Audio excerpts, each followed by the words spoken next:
Avec 20 000 euros de dot et une quantité d'or non négligeable, les hommes comoriens se font littéralement dépouiller, se font littéralement ruiner par leurs femmes, puisqu'en cas de divorce, nous les Comoriens, on repart totalement bredouille, on repart à la case départ.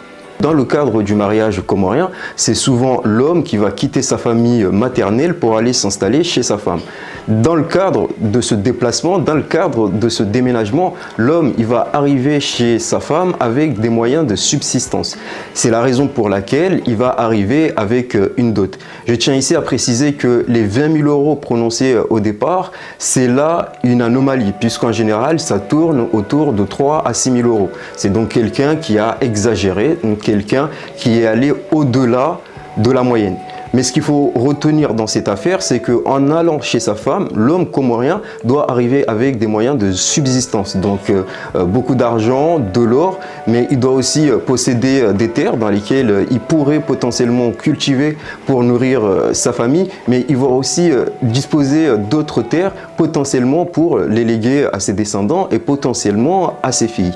L'homme comorien doit aussi contribuer et aider sa famille, la famille de sa femme, à construire le domicile et le foyer familial. L'homme, il doit être présent dans la vie de tous les jours. L'homme, il devient le patriarche de cette nouvelle famille, mais il est un invité permanent, dans le sens où il ne sera jamais propriétaire des biens de cette famille, puisque lui, il provient d'ailleurs. Les enfants sont aussi rattachés directement à la famille de leur mère, donc au clan matrilinéaire de leur mère. C'est donc un système qui est mis en œuvre pour protéger la femme, puisque en cas de divorce, en cas de séparation, nous les hommes comoriens, on repart totalement bredouille et à la case départ. Mais il faut aussi savoir que ce système connaît aussi des dérives, dans le sens où nous avons des personnes qui organisent des mariages blancs, des faux mariages, dans le seul et unique but d'aller escroquer d'autres familles. Mais on voit aussi que de plus en plus d'hommes remettent en question ce système,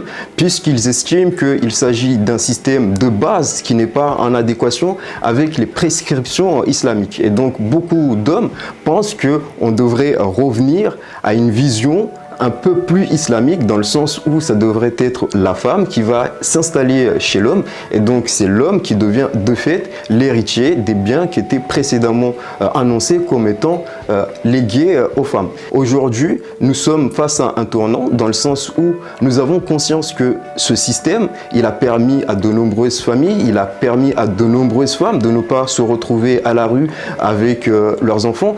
Mais on voit aujourd'hui que ce système, de par ses dérives, ce système est de plus en plus remis en question, de plus